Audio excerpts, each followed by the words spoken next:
Kambakal sa inyo mga tropa. So, update nga mga tropa.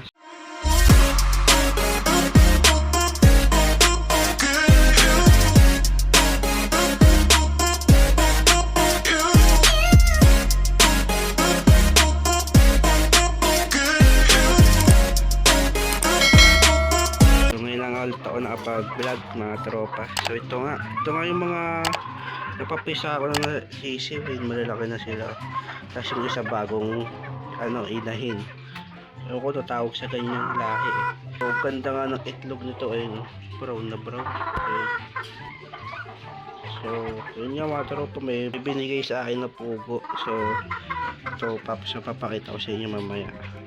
So, update ko lang muna kayo. Puro babae ito nandito. So bali sa mga napisa, dalawa lang yung lalaki.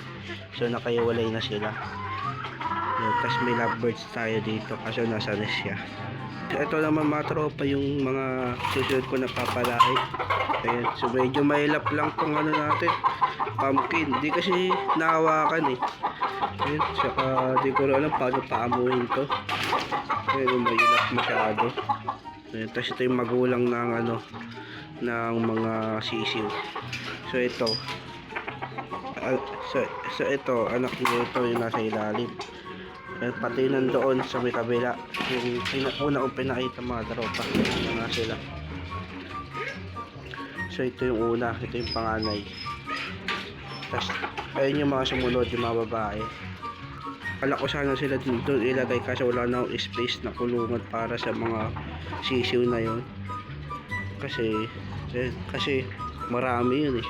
So titignan ko pa, may kulungan naman ako sa labas sa tabing lote, kaso yung maglagay muna doon kasi maulan, mahirap magpatok kapag maulan. Ayun nga, ako limlim na naman mga tropa.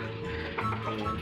So bumabagyo na, so lagi umuulan dito.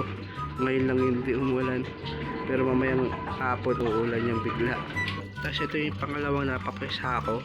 Ayun, lalaki din siya. So iniwalay ko na yung mga lalaki doon sa mga babae. So parang may lalaki pa nga doon, pero di pa ako sigurado, di ko pa siya tinatanggal doon. So ito nga, tapos dito sila abo, tapos yung pares niya si yung barless. So di ko muna sila binibreed sa ngayon. So di ko muna nilagyan ng nest. And mayroon pag ngayon magparami ng kalapati. Kaya sa ngayon pares lang muna sila, yung magkasama lang muna sila. Dito nga mga tropa sa labas. Ayan, may kulungan tayo dito isa. Tapos dito pangalawa. So may isa pa ako dito manok. So isa lang yung manok ko dito. Tapos dito siya dito tinatali ko lang yung manok dito eh. Ayan. So bali isa lang yung nandito manok. Ayan. So isa lang yung manok nandito kasi wala na mapaglagyan. So kung dito kasi lalagay yung iba, baka lamigin yung iba eh. Ito kasi sanay na to dito eh. Tsaka may bahay-bahay naman siya, doon naman siya pumupunta pag umuulan. Yun, umaambon na nga mga trop. Alis na muna ako. So pasok na tayo sa loob. Papakita ko sa inyo yung binigay na po sa akin. Ito nga mga tropa yung binigay sa akin. Dalawa na lang natira. So 5 to kagabi. So siguro dahil nga maulan, nilamig. So namatay din yung nilagay kong ilaw. Ewan ko ano nangyari, nag-overheat ata. So pag sobrang init, kusang namamatay yung ilaw, tapos di na bumubukas. Yung naman to ng ilaw, kaso nga yung tumagal yung matagal lang naabukas, namatay. So yun, sakto yung pagbasok ko, umulan. Yung ulan ng mga tropa. Ito nga, balik ka tayo dito. Ayun nga, dalawa na lang natira. Ewan ko kung mabubuhay ko to. So first time ko lang mag-aalaga nito. Tignan natin. Ewan ko na yun. So comment kayo sa mga tropa kung gaano ba kalaki yung nilalaki nito o ganyan na talaga siya kalaki. Hindi ko rin alam kung lumalaki pa to eh. Sana mabuhay pa to. Kasi first time ko lang mag-aalaga nito. So puro parang manok lang naman to. Ma-update ko kayo dito. So sa ngayon tatabi ko muna to yung hindi siya mababasa. So hanapan ko to ng pwesto na mainit o hindi masyado mahangin. So tingnan natin kung saan maganda. Ito yung update ko ngayon mga tropa. Yan, Sana mabuhay natin yun. Tapos ito nga mga tropa, ito yung sinasabi ko baka maging lalaki din. Ayun.